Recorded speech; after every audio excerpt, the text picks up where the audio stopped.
This episode of the Coarse podcast has been brought to you by Central Sports and Graphics Incorporated, family-owned and operated screen printing and embroidery business located in a historic storefront on Old Berwick Road in the heart of Espy. They've been doing screen printing for over 20 years. They have high-quality product at a low price. Be sure to check them out. Central Sports and Graphics Incorporated, 570-784-1212. Now, on to the show. Hey, what's up? It's Steve Raggiani from Ate It. I'm with Shawn Rosler from the Coarse podcast, and we're kicking it. Let's go.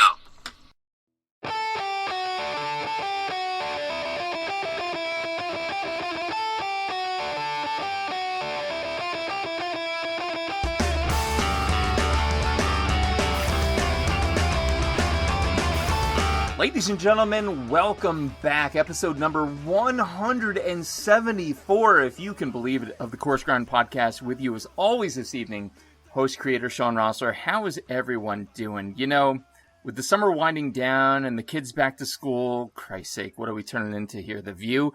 It's starting to feel like old times. You know, more episodes, more talent, and with the recent shift in focus, more talent to be celebrated with a tip of the hat to certain icons we revere here on the show, Carl. And once again, with the help of the one, the only, the inimitable Gloria, we've come into touch with one of the most notable living legends in a field that is close to my heart. I guess is probably in my heart at this point, but I digress. It's pizza, so here it goes. Not a lot that I can improve on from this guy's bio itself. So here we go. With the help of his grandfather, Pop-Pop, tonight's guest made his first pizza at 2 years old.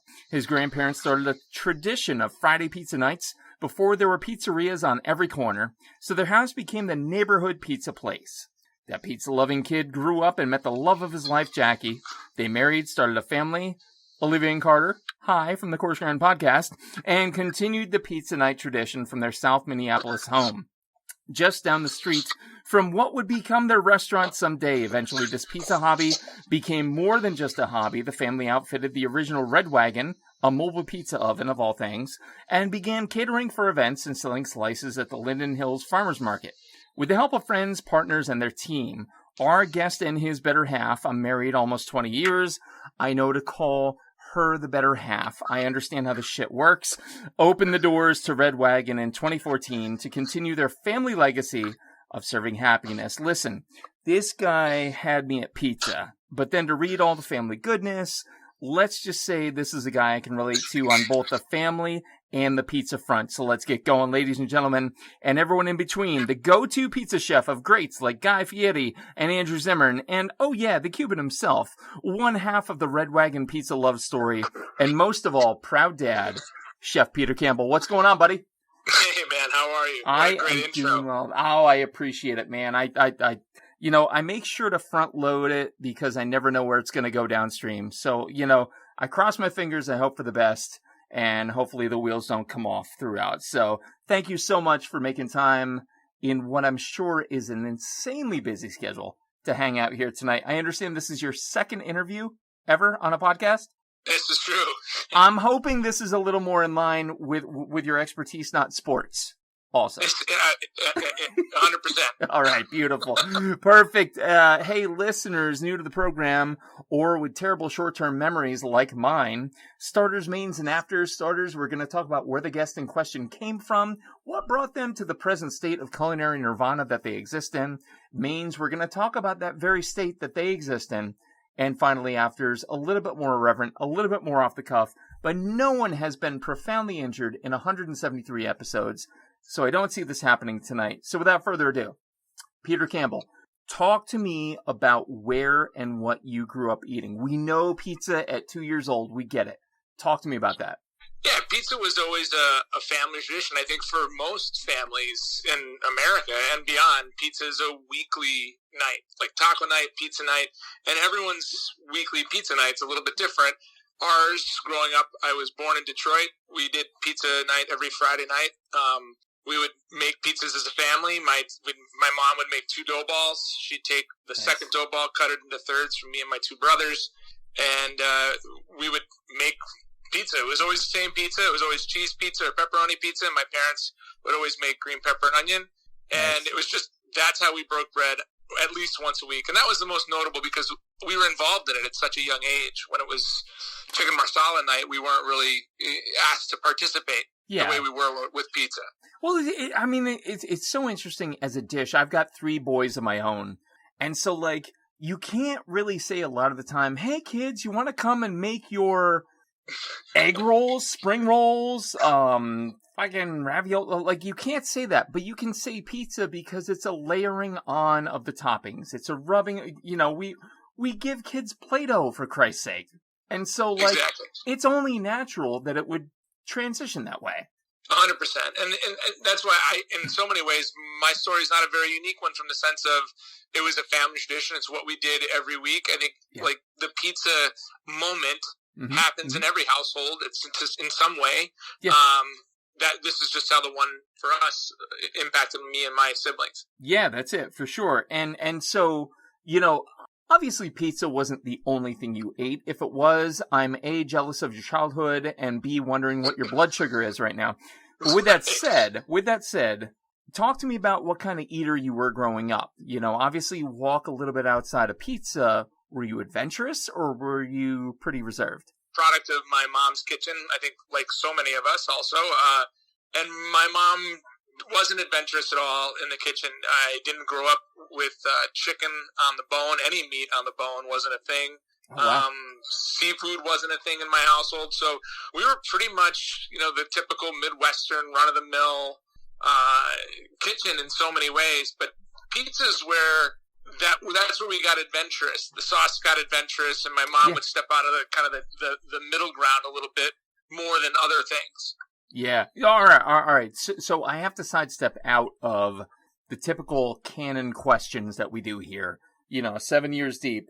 I have to step out of this because I've come to understand that pizza, even like nationally, domestically, there's some different vibes. Like I compare now in my understanding of it, pizza to barbecue, in that if you go to different regions, obviously we know Chicago, it's that deep dish thing that's more like a casserole than anything.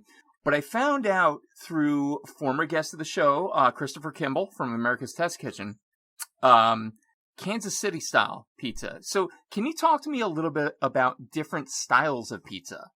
Absolutely. It's funny you point that out because it's so true. Every region has Quad Cities pizzas, Kansas City pizza. You've got the secret thin crust pizza in taverns in Chicago that all the local Chicago guys will tell you, we're not deep dish guys. We're, we like thin crust tavern style. And, so that sort of thing is all over the country. Way or the other, it's a peasant food, so it was always the replacement for a plate early on. Plates and implements were a luxury, so it's a very common way to provide sustenance to the human body.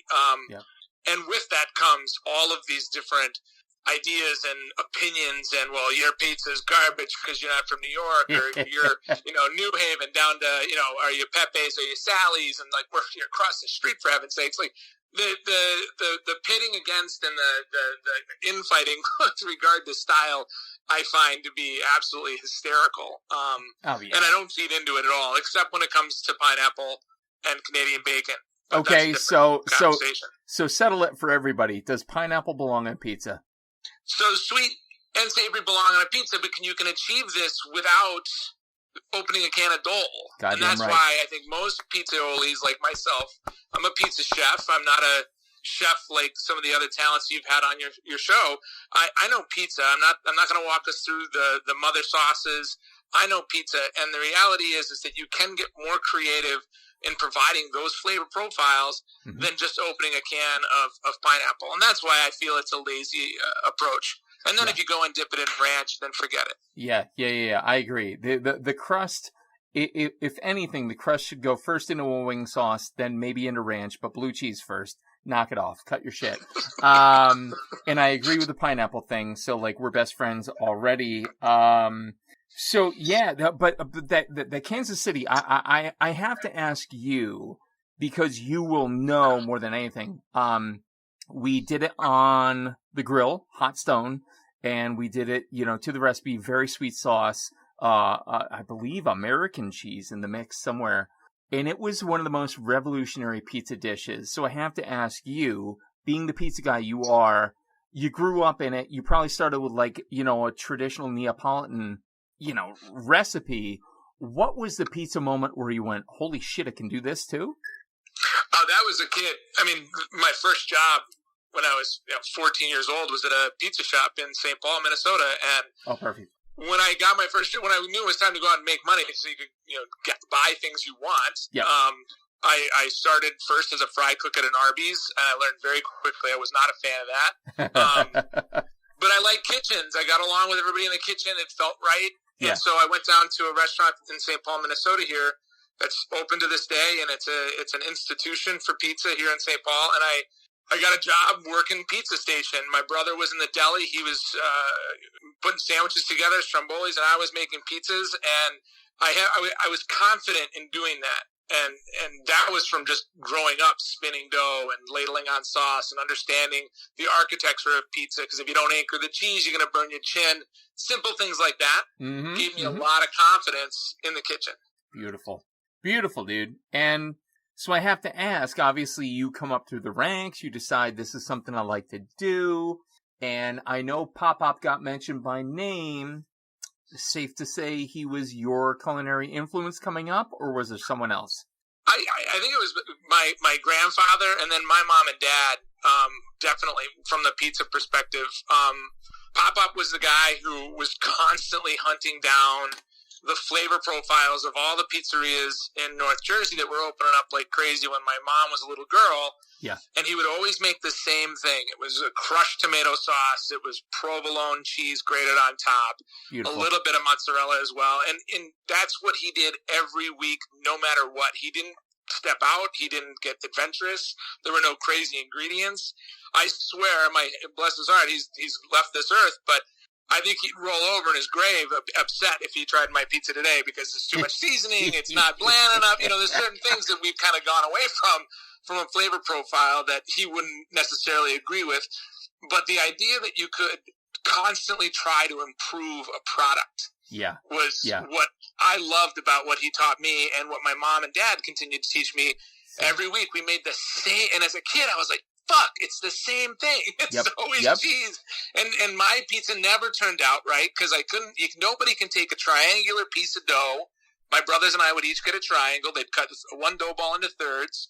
And you can't turn that triangle into a circle. You can't. And when you're 7, you're super pissed. So you end up just saying, fuck it. And you roll it up into like a pizza roll. And that thing takes forever to cook in the oven. And by now it's time for bed. The A-team's over. And your mom's like, eat the fucking oh my God. Did you green pepper and onion. You referenced the A-team. Bastard. Strong reference. I love it to death and totally agree. And that's when you go on and you fail geometry and you get incarcerated for like first degree murder. Like that's just what happens.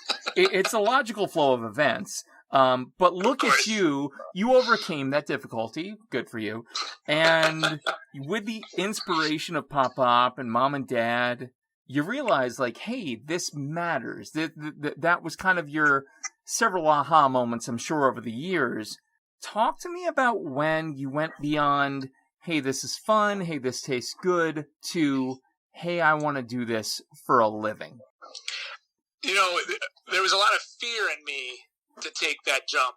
I lived in a world of the supposed to's for so long. You get out of high school and you're like, oh, what am I supposed to do? What am I supposed to go do? And I knew that if I wanted to chase down a culinary career, it would not be necessarily viewed upon in a positive way in my household. So I did what I was supposed to do, and I went to college. I went out to Boston, and I went to a small liberal arts school that was focused on learning disabled students. I was a dyslexic growing up, and had a lot of learning disabilities. So I went to this school in Boston, focused on this, became an English major to graduate, just with the idea that I wanted to prove everybody wrong, that I could, in fact, learn the English language. You poor son of a bitch, a fellow English major with me? God damn, what are you doing to yourself?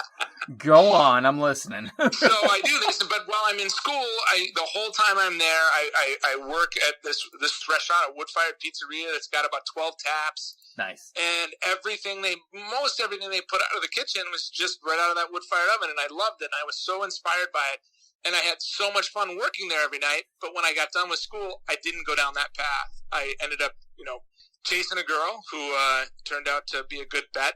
We got married, and we've been together now, married 22 years. But it was later in life that kicked my ass that I said, okay, it's time. Yeah. No, for sure, man. And so fast forward, this would put the date stamp of, technically Red Wagon in 2014, right?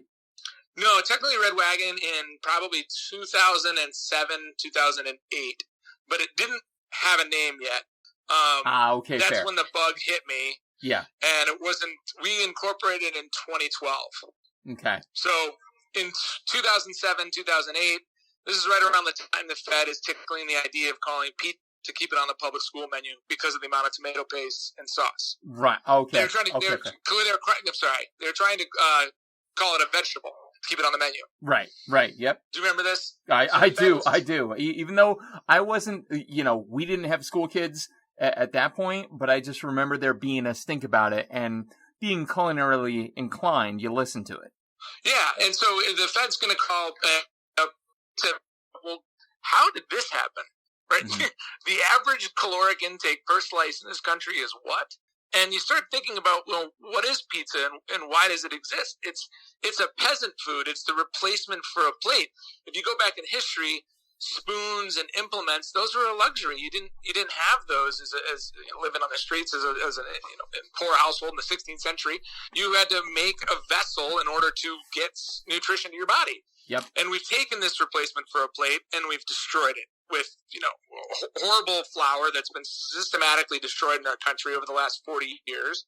And so I started doing research because pizza's too good to not be good for you. And I tried to figure out, all right, well, what's the go-to flour? Caputo Double O. What's the nutritional value of Caputo Double O? And most pizzerias, if you're really going to tout that you're a real pizza, it's got to be Caputo, right? This is the kind of thing we all know. But I'll take your word on that. I'm going to take your word on that. Well, I don't think it has to be at all. I think this was a misnomer in so many ways. I think that maybe it was my own mind that had this opinion that this was the common thread, but I haven't been proven wrong yet as I've traveled the country and the globe that most pizza shops have Caputo Double O in their bowls when they're mixing their flour. So I started doing research into this and learning more about heritage grains and learning about 100-year wheat that isn't growing in a sustainable way like the way we've been fed through flour over the last 40 years, meaning that it's 100% of crop yield is a thing for these farmers that are growing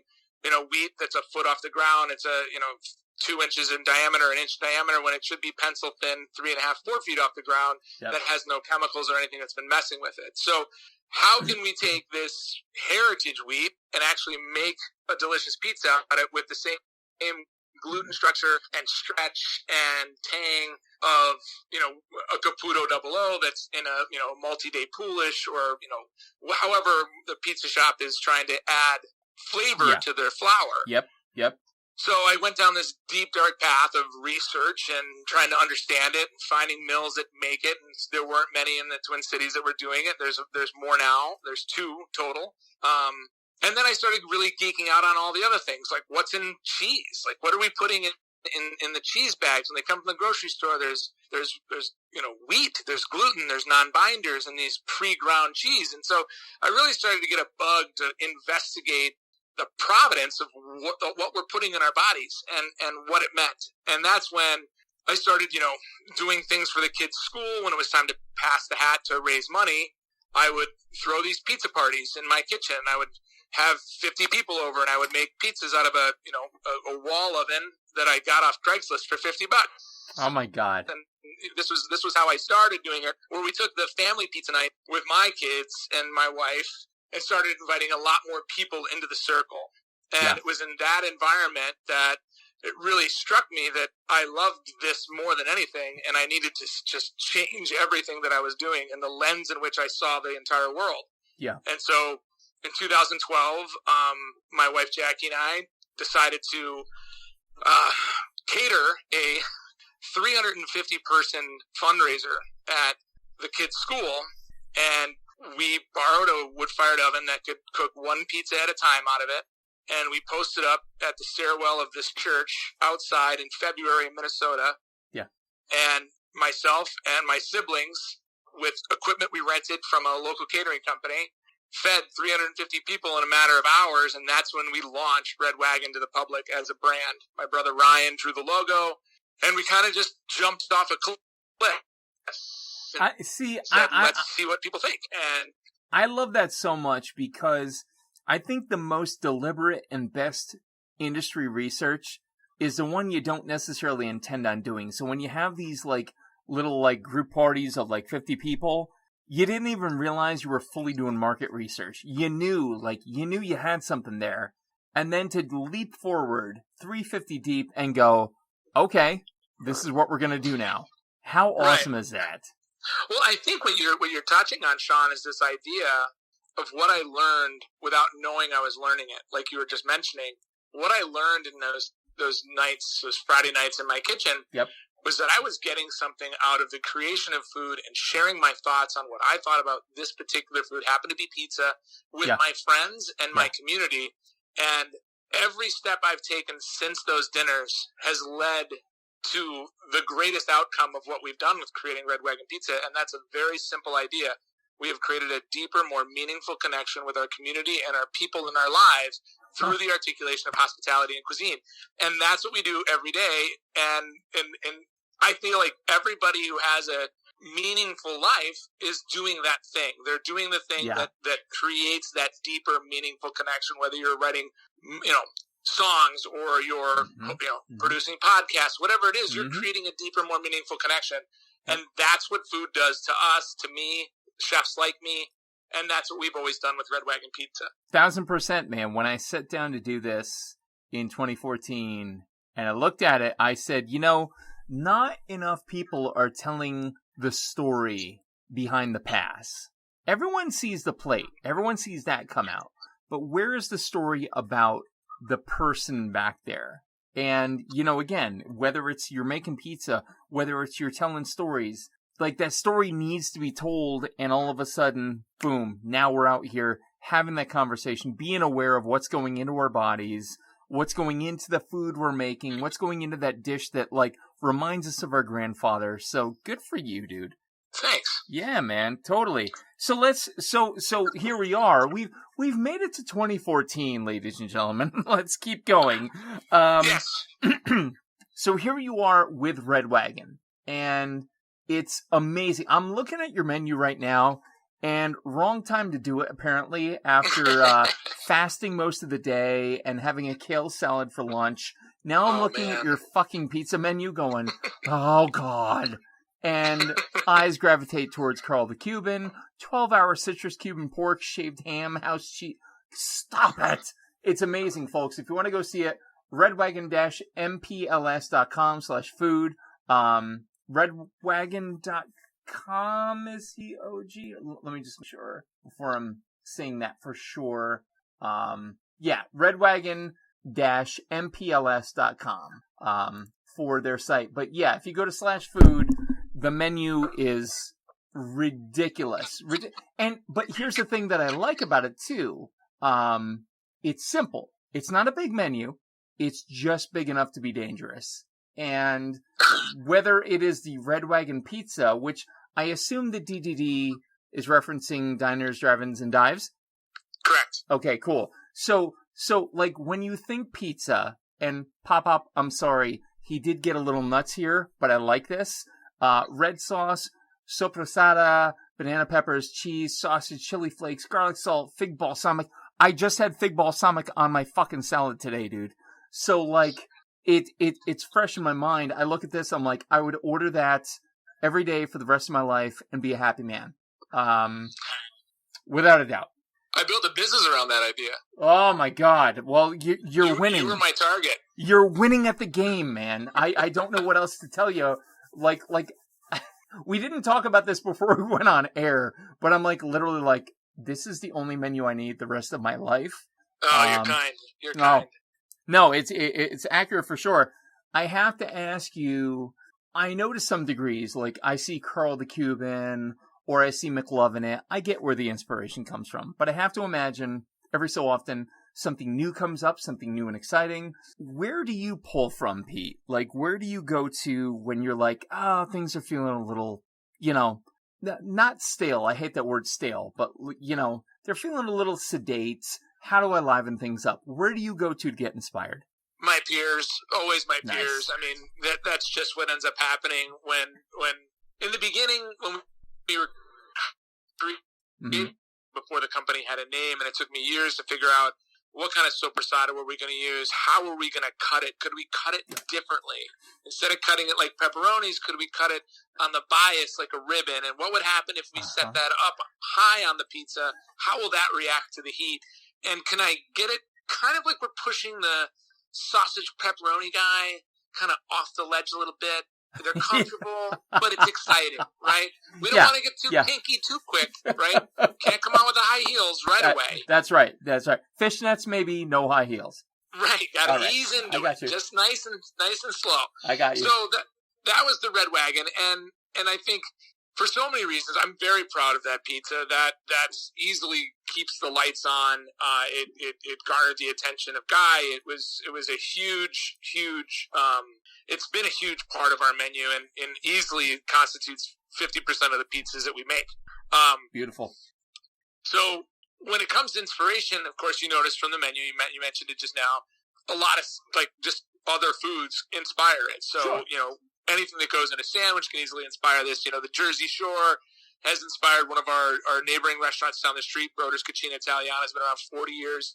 They've got this dynamite Jersey Shore that I just kicked myself that I didn't come up with it. And it's amazing because we're inspired by things we love and other foods we love. So, Carl, the Cuban, that was obviously inspired by, the Cuban himself. And I'm so honored that in 2018, he did have the opportunity to come to the restaurant and have it. So beautiful. This was not after he passed inspiration. This was, we put it on the menu full time, I should say, after he passed, but it had hit the menu in 2018 after we had met on Grocery Games. But, in the beginning, it was, how can I tempt people to get outside of their norm?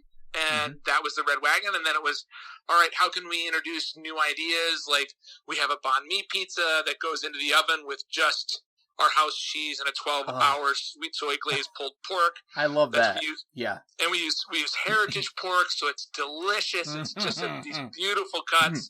And that pizza goes into the oven with 2 ingredients, pork and cheese. And when it comes out, it gets micro cilantro, chiffonade, cucumber, ginger, pickled carrots, pickled radishes, jalapeno. I mean, the list goes on. So and I tell you, all my cooks, all my guys, all the chefs, they all say the same thing. Why did you create this fucking pizza? Because it takes like 3.5 minutes to finish. When it comes out, you're putting 7 things on. And when you got, 350 covers that night, it's a bitch. So I know, but and like, now I can't take it off. Yeah, because you've given the public what they wanted to see, they wanted to taste, and now you can't take it away. Like, I love stuff like that. Couple events I've worked with Chef Michael Pardis, who's the chair of Asian Studies at Hyde Park, CIA. He introduced me to the quick slaw, the quick pickle. And I'm like, well, what the fuck does this mean? And literally, he makes it in like a pitcher, which I'm not trying to brag here. I used to fill Pong cups with in college. And we push it down. I'm like, this is the best fucking slaw I've ever had in my life. Wow. And so we put that on a brat me, cold smoked brat. We did this like fusion dish. When I saw that, instantly my eye was like, I would try that, probably second off the menu, second only to the Red Wagon pizza, which speaks to your, know-how. So it's really amazing, but I have to ask, you have all these winners up here. I want to ask you a part A, part B question. Part A, what would you say your greatest pizza creation ever has been? If you had to name one.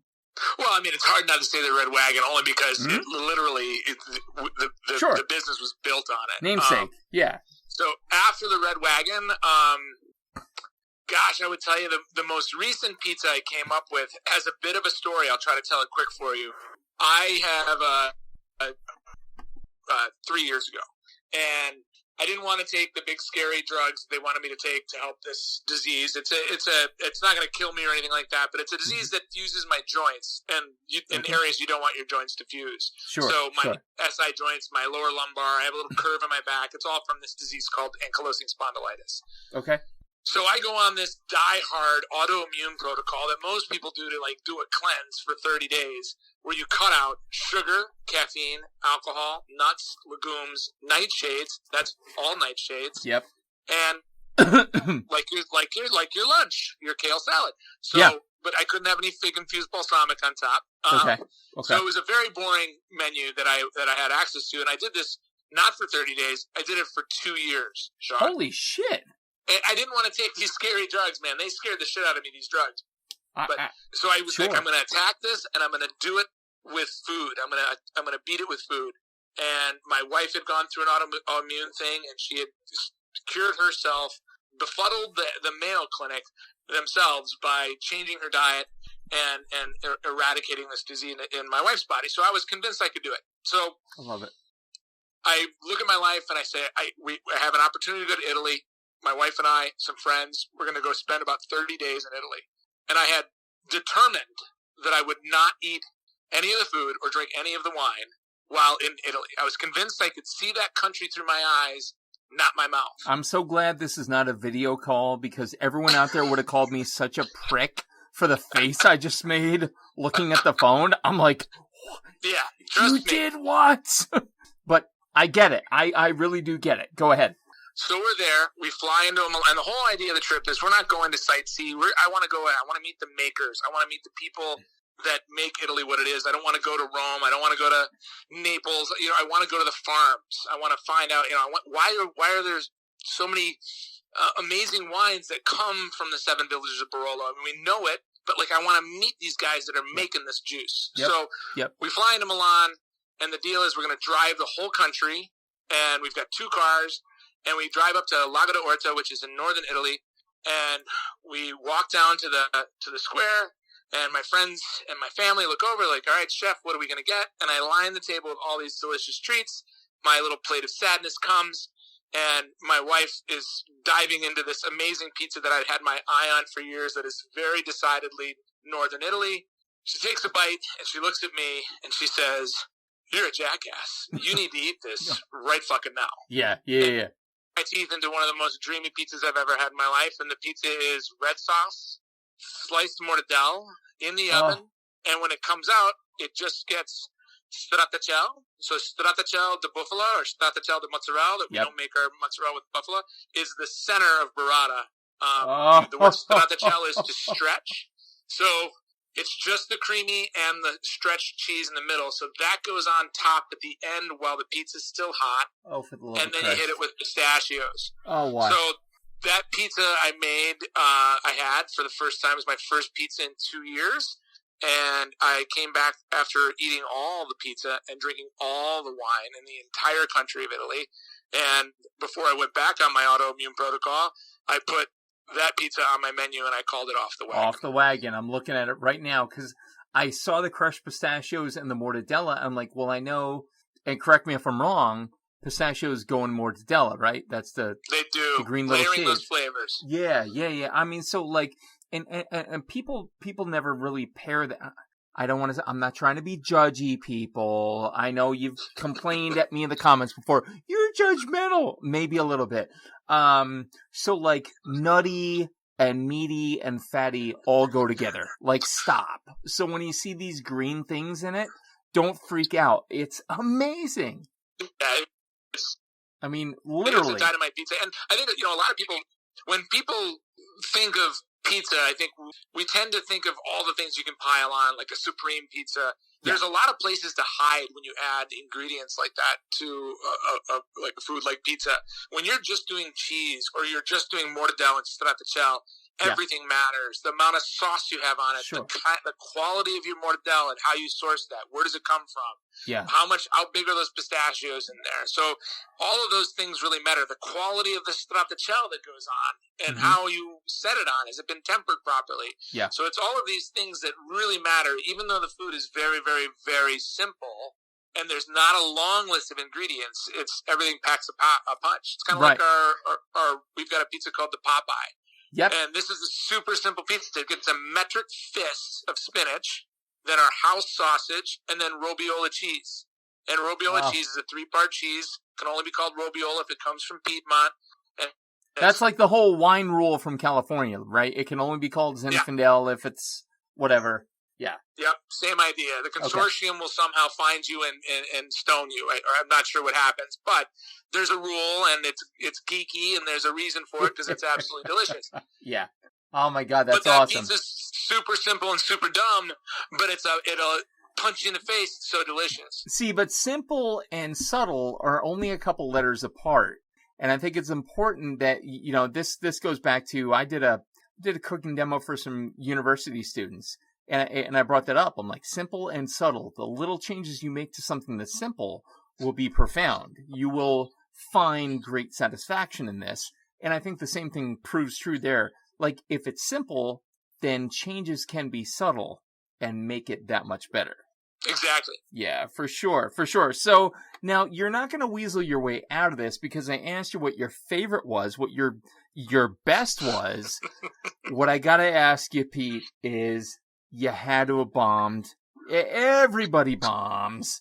What is your worst bomb in the history of pizza? Or is there one? I should ask that. Maybe there's not. Well, I mean, do you want one that's made it to the menu? Yes. Plenty have made it, like iterations have made it to the cutting board, but they never make it to the menu. No, I want it to the menu and people go, what were you thinking? Okay. This is going to make some people pissed. Yeah. Because here's the thing, when you're like, we're so fortunate. We have such an incredible community that surrounds our restaurant, and like we exist today. Let's just point that out. I'm open. My business exists. I'm in the food space, and I'm still in the game, and that's because I have such an incredible community. And with that comes a variety of people's tastes and what they like and what they don't like. And so this pizza was a bomb because not many people liked it. And I think I'm going to walk you through it. Jackie came up with it. I'm a big supporter of it, but boy, I fucking hate beets. And I only hate beets when you dry them out in a wood-fired oven, and there's no way to cook a pizza at 750 degrees with beets on it while they're in the oven and have them come out super juicy. They roast differently, but they come out rather dry. I'm not a huge fan of it. I'm just going to go on record here real quick and say you're a brave man for saying Jackie thought of it. Like, to tee this up, I'm just going to sit back and let you sleep on the couch for the next week, but go ahead. Keep going. If I didn't tell you the truth on where this pizza came up from, it would be even worse for me. All right, fair. Okay. It wasn't a bomb from the sense, it was a dynamite pizza. This pizza donned the cover of a local magazine here in the Twin Cities, Minneapolis, St. Paul magazine, and it literally said it was a pizza. It was a magazine series in, I think it was August of 2014. Yeah. We hadn't even announced that we were going to open this year, and the moniker over the top said "Best Pizza," and it was this fucking pie. Okay, so how is this the failboat? What happened? Because no one ordered it. There were like 8 people that were lunatics about the Beet Pizza. I still get contacted by these 8 people once a quarter now. And they beg me to put it on. If I'm not going to put it on, they want to know exactly how I make it with like full instructions. And I've shared it with them, but I think some of them tend to lose the instructions. But here goes. Caramelized onions on the dough first. A little bit of oil, sliced beets, chev. You have to wash those hands after you put those sliced beets down. Yep. Then chev, real dry chev, goes in the oven, comes out with a spicy honey and microgreens. And I'll tell you, the flavors are super on point, but boy, nobody likes this pizza. Well, like we would, I can quantify in with many zeros how much food we threw away because we would prep for it, thinking this is going to be the week. People are going to love it this week. But those 8 ladies, they'd come in, they'd order one, and that was it. And so it just didn't make sense to keep it on the menu. It's the Beet Pizza, the most divisive pizza we've ever put on the menu, and the one we hear the most about. Well, it's so funny because I think all the names there, like if you say them, and this is the English major in me, Pete, go for a walk with me. We talk about chev, beet, like they're not sexy words. You know what I mean? We're like stracciatelle and mortadelle, like those just fall off your tongue, and it's like, fuck it. All right, I have no idea what gender this person is, but I'm gonna have sex with them because they said mortadelle, correct? Like, awesome. So no, it makes sense. I am a reluctant beet eater, to be fair. Like, I hate beets on paper. Now, if my wife makes them, and she's Pennsylvania Dutch origin, she knows how to work that shit. Like, she knows how to grill them, how to smoke them, how to get them right where they need to be. So, full credit where credit is due. But honestly, if I see beet on a menu, I'm not ordering it. I'm not going to lie. No, I'm with you. Yeah, so there's that. So let's talk. We talked about, and you're a brave man, Pete. Well done on the failure. I appreciate it. What's next, man, for Red Wagon? I mean, you guys are obviously killing it. Obviously, COVID's kind of tugging our strings a little bit. But, like, what's the 5-year plan look like? Let's say we nose up, we have science back in office, and we can figure things out, and we can get out of this a little bit. What does the 5-year for Red Wagon look like? The goal is to grow. I've been reluctant to expand since we opened the doors unceremoniously in 2014, but we've dialed this thing in so tightly, and we've launched through our shipping partners with Goldbelly. That happened very early on in the pandemic, luckily because of the call from Guy to do a COVID edition of Triple D. Awesome. That was a big step for us to get into national shipping. I would love to add more takeout and delivery, so they get our delivery very easily. So they wouldn't necessarily be what you see on our website today, which is, a 50-seat dining room with 37 taps, 2 wines, a couple cocktails on draft. Yeah. Really approachable, in-dining experience. When I think of growth, especially after COVID, I think of how can we expand and remind people that if you really want to come and have this sit-down experience of Red Wagon Pizza, this little spot that Jackie and I created so many years ago, you have to come to this one spot. I'm not ready to stamp these out across the country. I really want to just grow the delivery and takeout model, and I think that can be really successful. And maybe I'm a little doughy-eyed after this last 2 years of pandemic roller coaster nightmare, but I want to have an operation that I can maybe, make a meaningful impact with maybe some fewer number of staff, so it's not as such a monster to operate. At our peak, we had 50 employees at Red Wagon with a 50-seat restaurant. It was amazing and incredible. But if I were to grow, I could never do it with more dining rooms. No, I mean, for sure. And people, this goes back, folks listening. I apologize. I'm going to repeat myself again. But, you don't get it. If you're the dining public and you've never set foot in a restaurant or worked or busted a table or anything like that, you don't get it. There are more people behind the scenes than you would ever know. And that's just fact, man. And it cuts into bottom line. It cuts into, all these different things. So, when you hear somebody like Pete saying that, they're being real. It's a lot to carry that burden. It is. And, it's funny. So much of our industry, I think, Shawn, has changed over COVID. I mean, example that was something and something that's happened here in the Twin Cities. Every restaurant's doing hospitality fees, service fees, tipping, no tipping. Everyone's doing it differently. And I think very few understand what promotes that. So as an example, here at Red Wagon, we were unable to distribute tips to our cooks and our managers because only guest-facing staff as categorized, so that would be a server or bartender, are eligible to receive tips in the law of the land. Yeah. So if we're open for 18 months straight with only cooks and managers working, we're bringing in all this tip revenue that I can't legally distribute. So what we decided to do early on in the pandemic, by guidance from our attorneys, was to say simply move to a hospitality fee. So we take in 18%, which was about 4% lower than our average over the last 7 years. Sure. For gratuities. Yeah. We take in 18% and we share it equally with staff on hours worked. And there you go. That makes sure that the cooks, the dishwashers, my prep cooks, the people that are toiling over hot stoves all day, making sure that food's delicious when the guest wants it, are getting compensated the way that at least the team feels they want to. Because even though they agreed, let's just split it all up, yeah, I legally couldn't do that. It blows my mind. Blows my mind, shit like that. Like, really? We can't, as adults, go, hey, you want to share? Like, does that not sound like you're for again, or am I just being me? No, instead we get nasty emails and call outs from people saying, why don't you just raise your rates? Why can't you afford to run your business? Oh, there you go. Wait a second, it's not really about that. This is about distributing the gratuities and that are already coming in to staff that don't exist. So, you know what's been better than Monday morning saying, hey, why didn't he throw that touchdown pass into the end zone?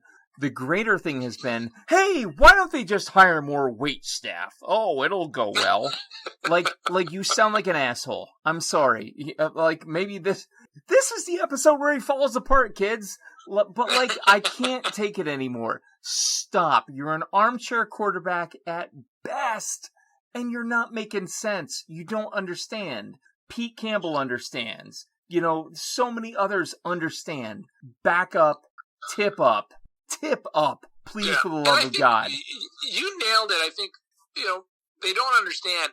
And that's not necessarily, it is their fault to the extent that they're not trying to figure out, well, why are things going this way? Because it is hard for the consumer right now. They're taking their hard-earned money. They're trying to grasp at straws of having that experience that they've missed for however many months it's been. I mean, I've stood as maitre d' at the door when we're short-staffed, and people are like, man, this is our first time out. And I'm like, holy crap, like, vaccinations came out a long time ago. Like, this is and you picked, like, a rainy Wednesday. Yeah, well, exactly. But welcome, I'm so happy you're here. Yeah, thank God you're here and not somewhere else. How about that? Yeah, but it's an insecurity. I think people don't know how to handle it. They don't know where to put the hospitality industry. They don't know what they're supposed to do.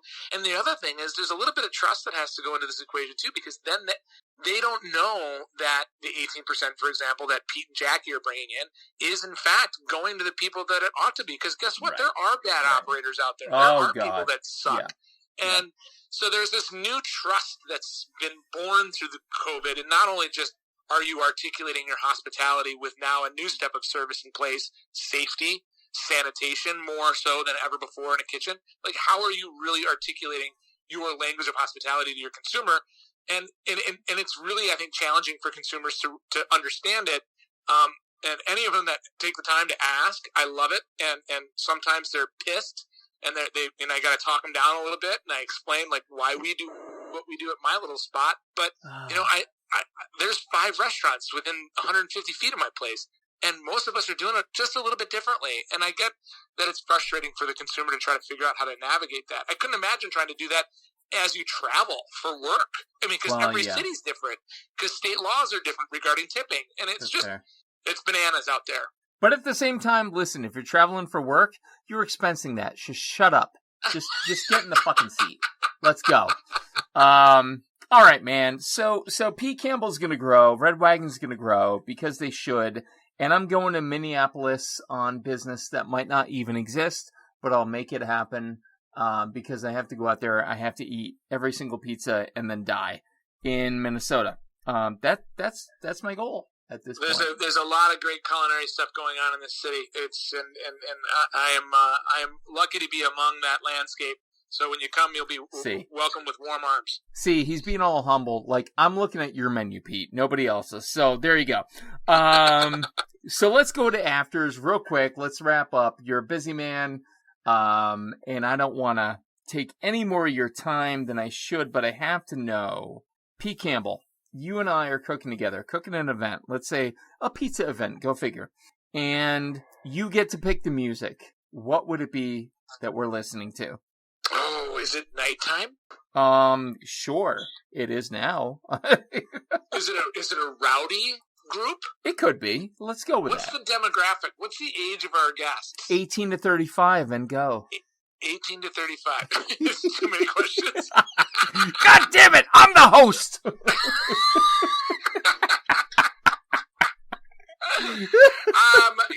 I have such an eclectic musical taste, so I it could be anything from 90s rap to something more chill. A little Future Islands is on the playlist a lot these days. A little Springsteen. It's kind of all over the place for me. All right, stop right there. You said 90s rap. I'm going to introduce you to the best thing you might not have ever heard of on Pandora. Hip Hop Barbecue. Have you? Oh, fuck yeah. All right, never mind. We're good. We're cool. We can hang. Hip Hop Barbecue it is then. That's what we play. Hey, listen. I'm going to strand... Thanks for not saying Spotify. Yeah, fuck Spotify. I'm going to strand you on a deserted island, my friend. I'm sorry. I have to do it. Drop you off in the plane. You can take 3 foods or food type items with you. Inexhaustible supply. Through the power of imagination, but only 3. What would they be and why? 3 foods. What was the name of that flour? Because I know that's happening. Yeah, heritage wheat. Yeah, there you go. Heritage wheat flour.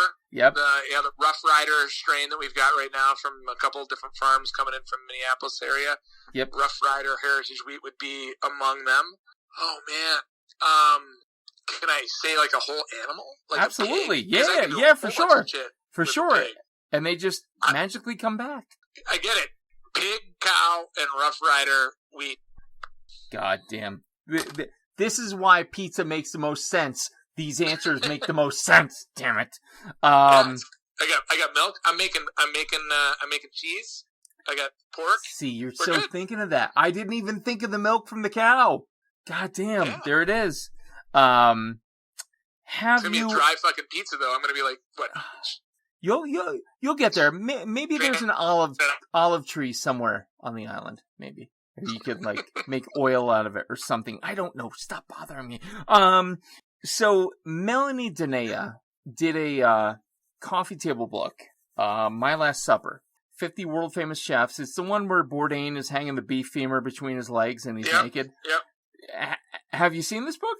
I saw your post of the slice of beef in his crotch. Oh, there you go. It's a wonderful marriage.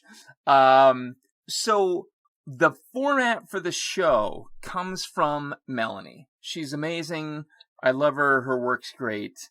And her whole book revolves around your ticket's getting punched tomorrow.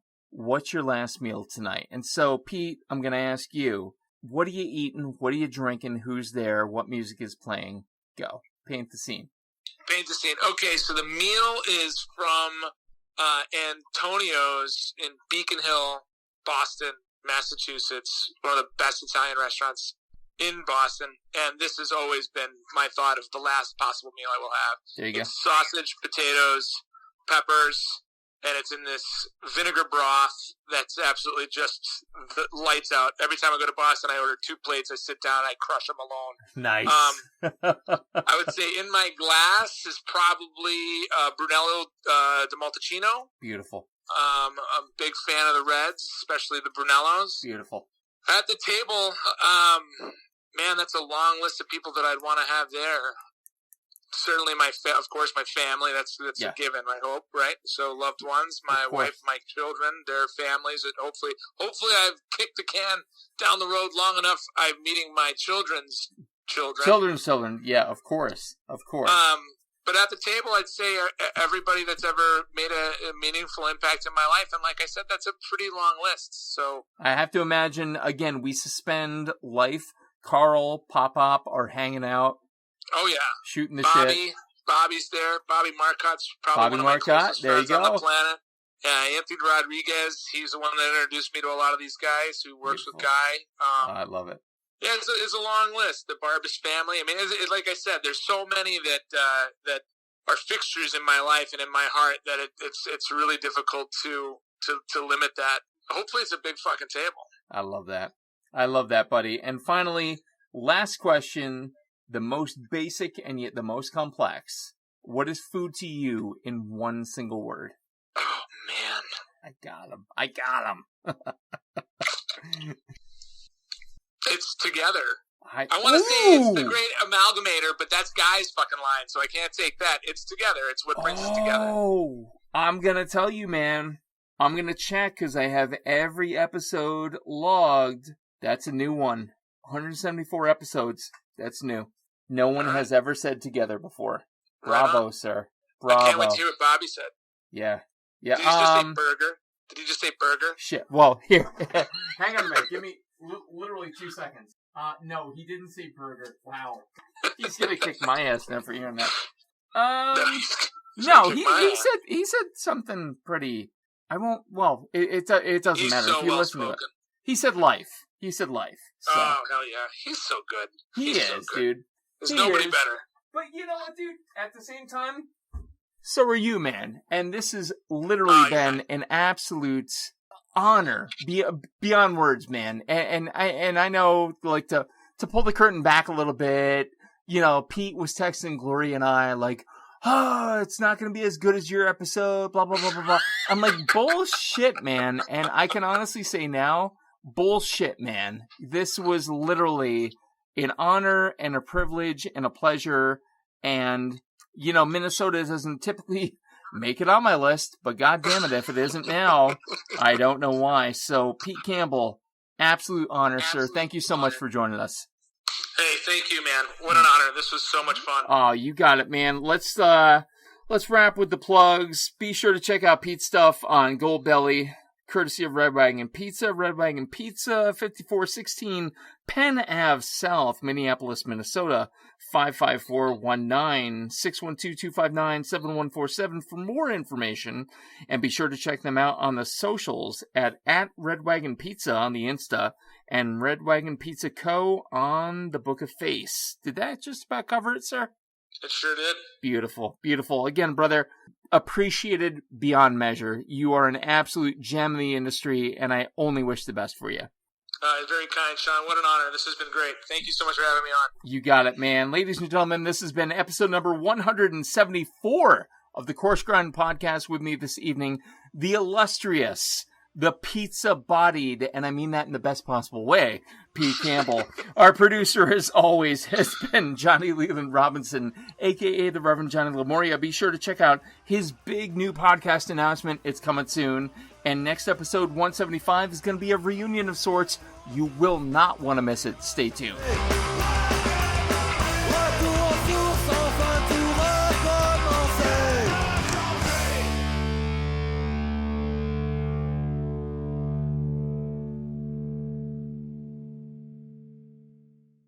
Are you passing through Central Pennsylvania and looking for one of the best dining experiences and craft brew menus around? Look no further. Turkey Hill Brewing Company and 991 Central Road in Bloomsburg, PA has everything you could ask for and then some. Service, food, beer together. Unbelievable. Be sure to check them out. Call them today for reservations. 570-387-8422. Call today.